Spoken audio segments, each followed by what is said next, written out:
बिस्मिल्लाहिर्रहमानिर्रहीम। अस्सलामु अलैकुम। डियर स्टूडेंट्स, कैसे हैं आप सब? वकार अरशद, आपका बायोलॉजी टीचर। आइए आज का लेक्चर डिस्कस करने के लिए मूव करते हैं व्हाइट बोर्ड की तरफ। Dear students, recall your memory. Previous lecture में हम चैप्टर को कंप्लीट कर चुके हैं। प्रीवियस लेक्चर्स में चैप्टर को कंप्लीट करने के बाद एक्सरसाइज के एमसीक्यूज भी डिस्कस किए जा चुके। डियर स्टूडेंट्स, अगला पोर्शन, नेक्स्ट सेक्शन मुश्तमिल है क्वेश्चंस पे। वो कौन से क्वेश्चंस हैं? डियर स्टूडेंट्स, वो शॉर्ट एंड लॉन्ग क्वेश्चंस हैं। मुख्तसर सवालात हो या तवील सवालात, सब्जेक्टिव टाइप पोर्शन की बात की जाए तो उसमें दिए गए शॉर्ट या लॉन्ग क्वेश्चंस दोनों अहमियत के हामिल होते हैं।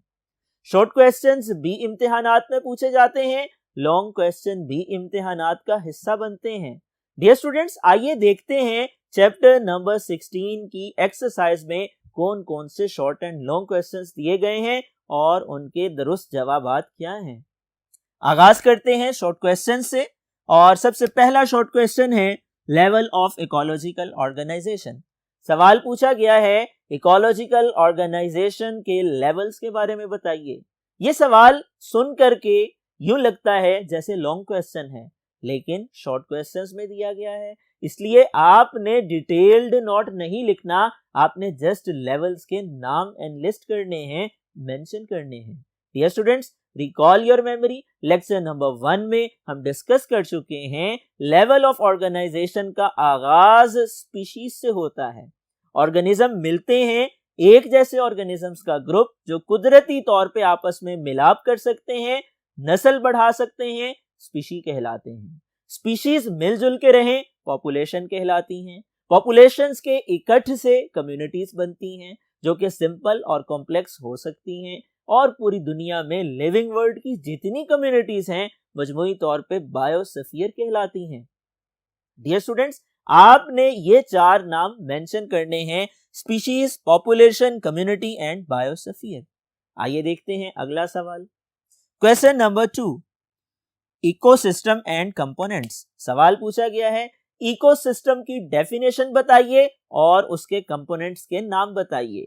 डियर स्टूडेंट्स, ये लॉन्ग क्वेश्चन भी बन सकता है, लेकिन यहाँ पर मुख्तसर सवालात हैं, इसलिए आपने मुख्तसर जवाब देना है। इकोसिस्टम क्या है? Self sufficient unit of environment that is formed by the interaction between living world and non living communities. Dear students, इसकी डेफिनेशन लेक्चर नंबर 1 में डिस्कस हो चुकी, इसके साथ इसके कंपोनेंट्स को भी हम डिस्कस कर चुके हैं। इकोसिस्टम के 2 कंपोनेंट्स हैं, बायोटिक और abiotic. Biotic components living world को कहा जाता है, एबायोटिक कंपोनेंट में तमाम बेजान चीजें शामिल हैं, मिट्टी, हवा, पानी इसकी मिसालें हैं। डियर स्टूडेंट्स, बायोटिक कंपोनेंट्स की मुख्तलिफ इकसाम है, प्रोड्यूसर, कंज्यूमर्स एंड डिकम्पोजर्स। इस सवाल का जवाब तैयार करने के लिए आप लोगों ने रिव्यू करना है लेक्चर नंबर 1। डियर स्टूडेंट्स, आइए देखते हैं नेक्स्ट क्वेश्चंस को और डिस्कस करते हैं उनके आंसर्स को। डियर स्टूडेंट्स, नेक्स्ट क्वेश्चन है question number 3, flow of energy and materials. इन दोनों में बुनियादी फर्क बताइए। वो क्या फर्क हो सकता है? सोचिए, जहन पे जोर दीजिए। हम डिस्कस कर चुके हैं फ्लो ऑफ एनर्जी यूनिडायरेक्शनल है, जबकि फ्लो ऑफ मटेरियल्स की बात की जाए वो यूनिडायरेक्शनल नहीं है। हमें मालूम है flow of material food chains और फूड वेब के जरिए होता है, और किसी इकोसिस्टम में एक फूड चेन नहीं पाई जाती बल्कि मल्टीपल फूड चेन्स मौजूद होती हैं और वो मिल करके फूड वेब की सूरत इख्तियार कर लेती हैं। हम मेजर डिफरेंस को 2 लाइनों में मेंशन कर सकते हैं, आइए इनको देख लेते हैं। Number 1, flow of energy in one way and number 2, flow of materials is not unidirectional. आप ये फर्क लिख करके, ये मेजर डिफरेंस मेंशन करके इस सवाल के जवाब में मुकम्मल नंबर हासिल कर सकते हैं। डियर स्टूडेंट्स, आइए देखते हैं अगला सवाल। क्वेश्चन नंबर 4, फूड चेन और फूड वेब से क्या मुराद है? डियर स्टूडेंट्स, फूड चेन की डेफिनेशन हो या फूड वेब की डेफिनेशन हो, दोनों ऑलरेडी डिस्कस हो चुकी हैं। Recall your memory, lecture number 2, chapter number 16। ये चैप्टर जो हम पढ़ रहे हैं इसके दूसरे लेक्चर में हम डिस्कस कर चुके हैं। फ्लो ऑफ एनर्जी के मुताबिक एनर्जी यूनिडायरेक्शनल मूव करती है, जबकि फ्लो ऑफ मटेरियल की बात की जाए तो वो फूड चेन और फूड वेब के जरिए से मूव होता है, फ्लो करता है किसी भी इकोसिस्टम में। फूड चेन की डेफिनेशन ये है, it is a series of organism in an ecosystem in which each organism feeds on the one before it and is fed by one after it। इसी तरह फूड वेब की definition की जाए तो food web क्या है? It is web like structure, it is the mixture of complex food chain in an ecosystem. Dear students, ये दोनों डेफिनेशंस हम डिस्कस कर चुके फूड चेन और फूड वेब की लेक्चर नंबर 2 में। इस सवाल का जवाब तैयार करने के लिए आप लोगों ने रिव्यू करना है लेक्चर नंबर 2। आगे देखते हैं अगला सवाल। Question number 5, concept of 3 arts. मुख्तसर सवालात में ये क्वेश्चन पूछा गया है, इसलिए आपने ज़्यादा गहराई में, ज़्यादा तफसील में नहीं जाना, आपने मुख्तसरन बताना है 3 आर का प्रिंसिपल क्या है। हम डिस्कस कर चुके हैं 3 आर का मतलब क्या है। आखिरी लेक्चर जो हमने डेंगू से मुतल्लिक पढ़ा, उससे पहले वाले लेक्चर में यानी सेकंड लास्ट लेक्चर में हमने स्ट्रेटजीज के बारे में डिस्कस किया और स्ट्रेटजीज में से एक स्ट्रेटजी 3 आर का प्रिंसिपल भी है जो कि कंजर्वेशन ऑफ नेचर में हमारी मदद करता है, माहौल की बका और उसके तहफ़्फ़ुज़ में हमारा मददगार है। ये 3 आर क्या है? Reduce, reuse and recycle. जरूरत इस बात की है, हमें चाहिए कि कुदरती वसाइल को अच्छे अंदाज में दानिशमंदाना तरीके से मोहतात रवैयों के साथ इस्तेमाल करें ताकि उनके ज़िया को रोका जा सके, उनको महफूज बनाया जा सके। हमें चाहिए कि अशिया को एक दफ़ा इस्तेमाल करने के बाद, कुदरती वसाइल को एक दफ़ा इस्तेमाल करने के बाद नाकारा कर देने की बजाय, डिस्पोज कर देने की बजाय, ज़ाया कर देने की बजाय दोबारा इस्तेमाल करना चाहिए। हमें चाहिए कि जब कोई चीज़ हमारे इस्तेमाल में नहीं है, इलेक्ट्रिसिटी की बात की जाए, इलेक्ट्रिक लाइट या फैन की बात की जाए, तो उसको ऑफ कर देना चाहिए। इसी तरह से हमें चाहिए कि अपनी ज़ाती ट्रांसपोर्ट इस्तेमाल करने की बजाय पब्लिक ट्रांसपोर्ट को तरजीह दें ताकि ईंधन की बचत हो सके, माहौल को बेहतर बनाया जा सके, आलूदगी पर काबू पाया जा सके। हमें चाहिए वो मटेरियल जो कि रिसाइकिल हो सकते हैं, जैसा कि प्लास्टिक, रबड़ और कागज़ है, इनको रिसाइकिल करके हम कुदरती वसाइल को महफूज बनाएं। डियर स्टूडेंट्स, ये 3 आर का प्रिंसिपल है, ये हम डिस्कस कर चुके हैं। मुख्तसरन इस सवाल के जवाब में आपने रिड्यूस, रीयूज एंड रिसाइकिल के बारे में बताना है। आइए डिस्कस करते हैं अगला सवाल। Dear students, next portion long questions का है। लॉन्ग क्वेश्चंस की बात की जाए तो इस चैप्टर में दिए गए लॉन्ग क्वेश्चंस में से सबसे पहला सवाल है, इकोलॉजिकल पिरामिड्स पर नोट लिखिए। डियर स्टूडेंट्स, इकोलॉजिकल पिरामिड्स क्या हैं? Recall your memory, lecture number 3 हम डिस्कस कर चुके। एक साइंटिस्ट जिसका नाम चार्ल्स एल्टन था, उसने ये तस्वुर पेश किया कि जब जानदार एक दूसरे की खुराक का जरिया बनते हैं, मुख्तलिफ ट्रॉफिक लेवल्स के ऊपर उन जानदारों में न्यूट्रिटिव रिलेशंस होते हैं, उनमें flow of energy and material होता है। उसको अगर हम ग्राफ की सूरत में जाहिर करना चाहें तो हमें पिरामिड शेप मिलती है। हमें जो ग्राफ मिलता है उसकी बेस वाइडर होती है और उसकी टिप जो है वो कम वाइडर होती है। उसकी बुनियाद प्रोड्यूसर्स पे है, प्रोड्यूसर नंबर्स में भी ज़्यादा होते हैं, उनका बायोमास भी ज़्यादा होता है और इसका इख्तिताम टर्शरी कंज्यूमर या डीकम्पोजर्स में है और वो नंबर में भी कम होते हैं और उनका बायोमास भी कम होता है। अगर हम ग्राफिकली इस चीज को रिप्रेजेंट करें तो हमें पिरामिड शेप मिलती है, इसे इकोलॉजिकल पिरामिड कहा जाता है।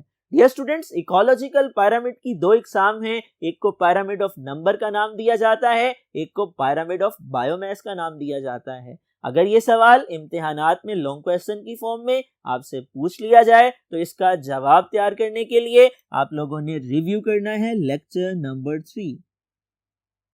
डियर स्टूडेंट्स, इस सवाल के जवाब में आपने डायग्राम भी बनानी है। आइए डिस्कस करते हैं अगला सवाल। डियर स्टूडेंट्स, नेक्स्ट क्वेश्चन है question number 2, carbon cycle. Carbon cycle के बारे में बताइए।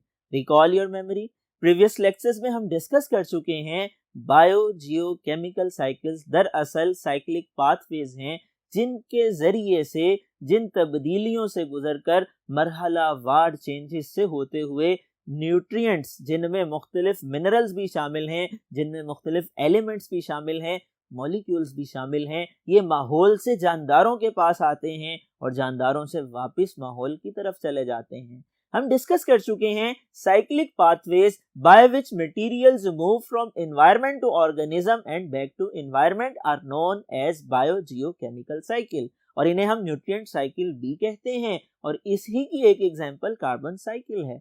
डियर स्टूडेंट्स, कार्बन साइकिल की बात की जाए, कार्बन बहुत ज्यादा अहमियत की हामिल है, हमारे जिस्मों का हिस्सा है, लिविंग वर्ल्ड का पार्ट है और बायो एलिमेंट्स में सबसे कसरत से पाया जाता है।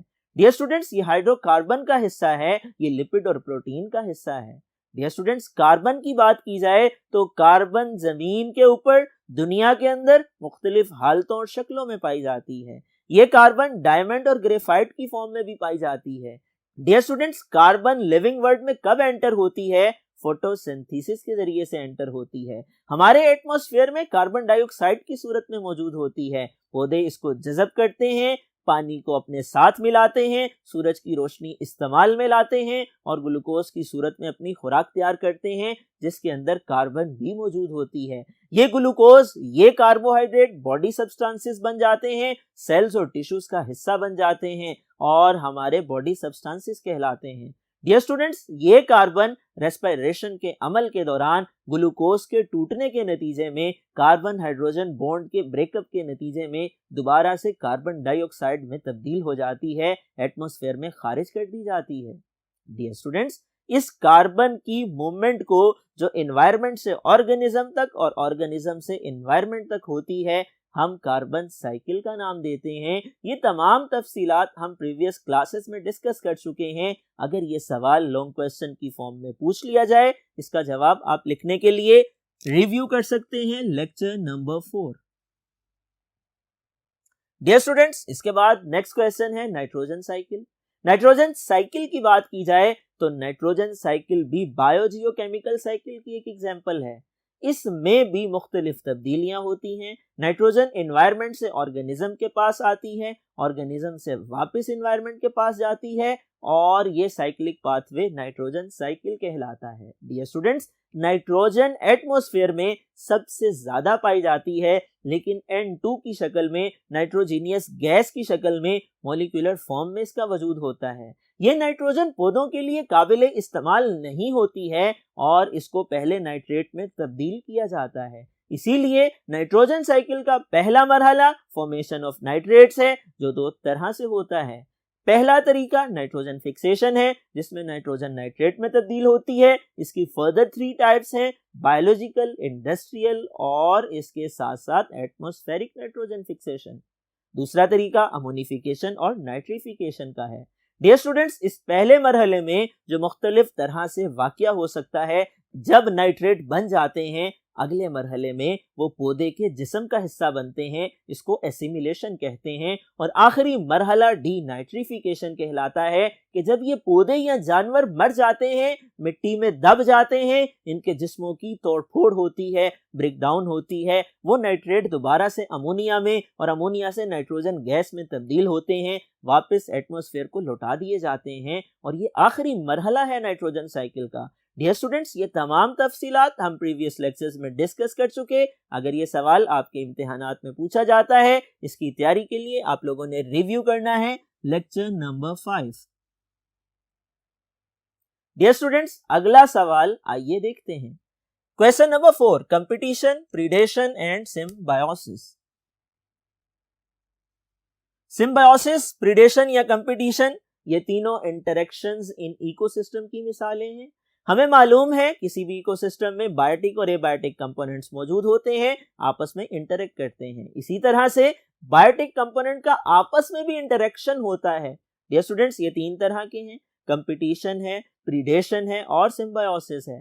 कंपटीशन दरअसल 2 मुख्तलिफ जानदारों के दरमियान अपने लिए, अपनी बका के लिए, अपने तसलसल के लिए, अपनी जिंदगी को बाकी रखने के लिए, प्लेस के लिए मुकाबला है, खुराक के लिए मुकाबला है, रहने के लिए मुकाबला है। इसी तरह से अगर हम बात करें प्रीडेशन की, ये एक ऐसा रिलेशन है जिसमें एक शिकारी है, दूसरा शिकार होने वाला है। अगर हम बात करें सिम्बायोसिस की, इसमें दो मुख्तलिफ जानदार थोड़े अरसे के लिए या लंबे अरसे के लिए मिलके रहते हैं, एक दूसरे से फायदा उठाते हैं या नुकसान का बायस बनते हैं। इसकी फर्दर 3 टाइप्स हैं, एक को पैरासाइटिज्म कहते हैं, एक को कोमेंसलिज्म कहते हैं और तीसरी किस्म को म्यूचुअलिज्म का नाम दिया जाता है।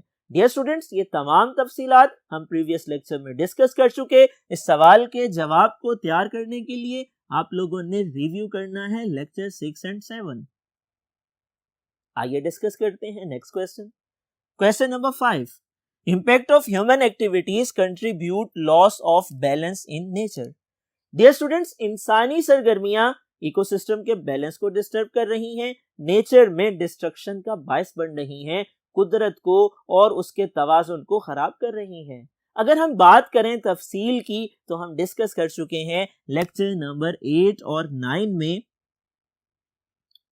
ह्यूमन इम्पैक्ट ऑन इकोसिस्टम के टाइटल से हमने लेक्चर्स को डिस्कस किया था कि इंसानी सरगर्मियों की वजह से जंगलात का कटाव हो रहा है, अर्बनाइजेशन हो रही है, ओवर पॉपुलेशन हो रही है, डिफोरेस्टेशन हो रही है, ग्लोबल वार्मिंग हो रही है और एसिड रेन हो रही है। ये तमाम चीजें माहौलियाती आलूदगी का बायस हैं, जंगली हयात के लिए खतरात का बायस हैं और हमारे लिए मौसमों में ये शिद्दत खतरनाक होती जा रही है, हमारी सेहत के लिए मुतासिर कुन होती जा रही है। कुदरती वसाइल हमारी ज़रूरियात को पूरा करने के लिए नाकाफ़ी होते जा रहे हैं। डियर स्टूडेंट्स, ये तमाम तफसीलात लेक्चर नंबर 8 और 9 में हम डिस्कस कर चुके।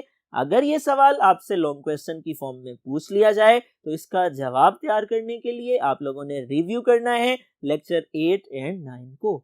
आइए देखते हैं अगला सवाल। Question number 6, air and water pollution causes and effects. सवाल पूछा गया है हवा की यानी फिजाई आलूदगी, पानी की आलूदगी, दोनों के कॉजेज को बताइए, दोनों के असरात को बताइए। फिजाई आलूदगी की वजूहात क्या हैं, पानी की आलूदगी की वजूहात क्या हैं और इससे कौन से बुरे असरात नुमायां होते हैं। डियर स्टूडेंट्स, ये तफसील से हम डिस्कस कर चुके हैं लेक्चर नंबर 10 एंड 11 में। इस सवाल का जवाब तैयार करने के लिए आप लोगों ने रिव्यू करना है इन 2 लेक्चर्स को।